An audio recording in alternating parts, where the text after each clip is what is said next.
My name is Zhi Yong, holding the metric number DFOM2004911. Today I would like to talk about TCAS. TCAS stands for Traffic Alert and Collision Avoidance. It is a special system designed to reduce the incidence of mid-air collision between aircraft. According to ICAO, all aircraft with MTOW over 5,700 kg or carry more than 30 passengers are compulsory to equip with TCAS. So how TCAS works? TCAS operates similar as secondary surveillance radar, but in air-to-air role. TCAS consists of antennas on aircraft body, computer processor, and TCAS display inside the cockpit. TCAS antenna continuously surveys the airspace around an aircraft and transmit the signals. Other aircraft that also equipped with TCAS in the surrounding area will reply the signal. So TCAS continuously calculates track aircraft position. Therefore, TCAS display constantly updated and provide real-time position information. So the targets are displayed on the TCAS screen as different symbols which show level of threat.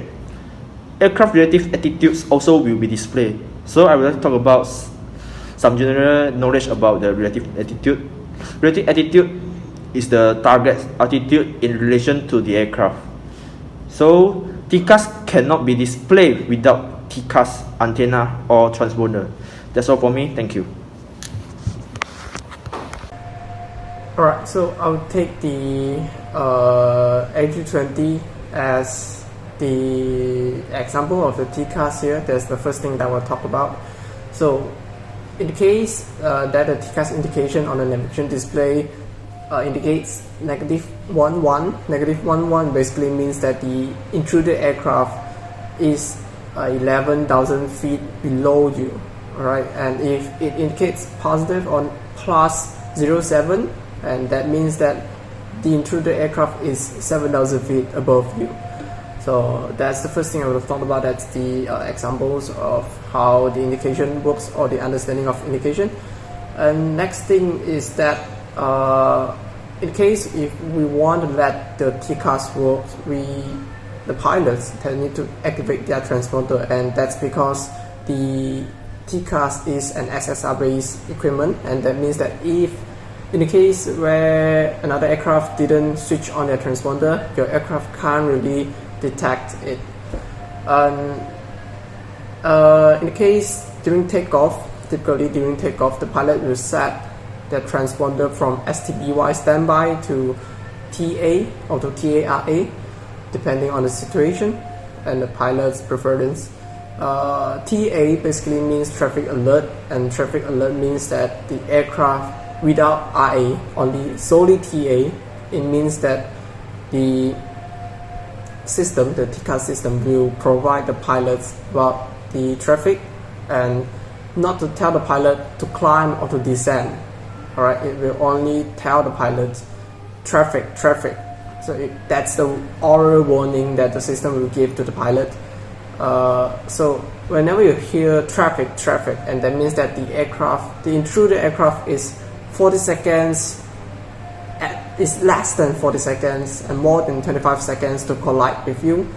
And if you have set to TARA on your transponder code, on your transponder TCAS, and TARA basically means resolution advisory, and that means the system will tell you to climb or to descend.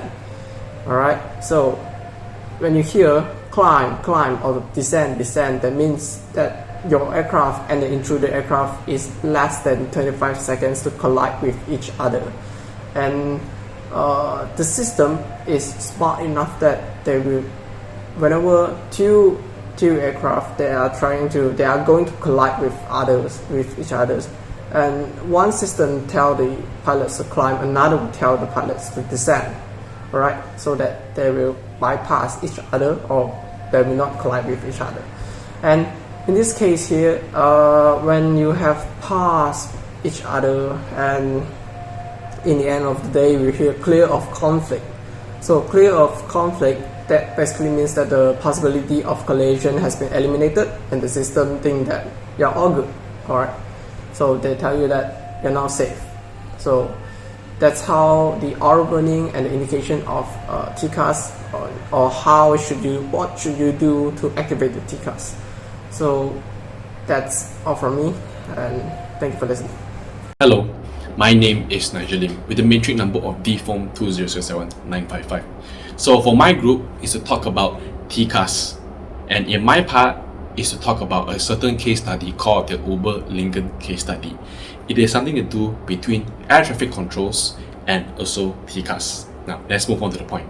So to start the story, it's supposed to be like this. A certain school had this student exchange program.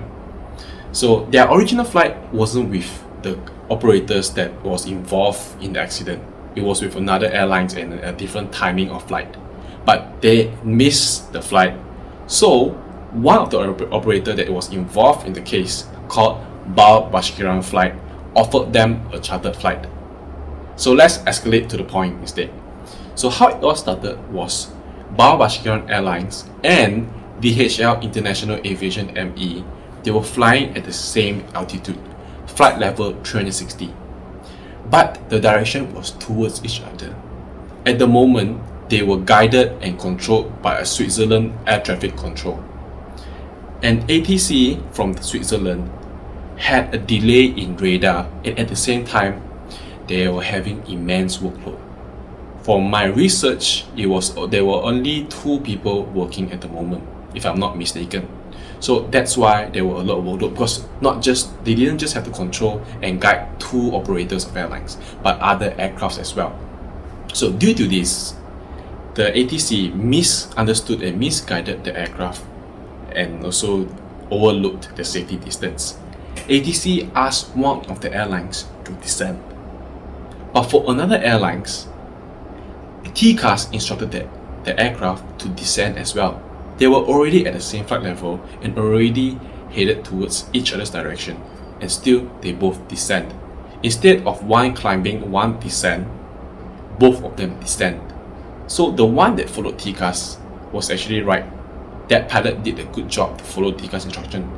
But for this airline, followed ATC's instruction when TCAS has already instructed the pilot to climb for safety collision avoidance.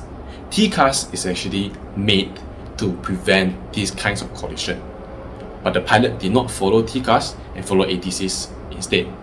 Air traffic controls are controlled by humans, air traffic controllers. And air traffic controllers also will do mistakes, as we all call it the human error in this aviation industry.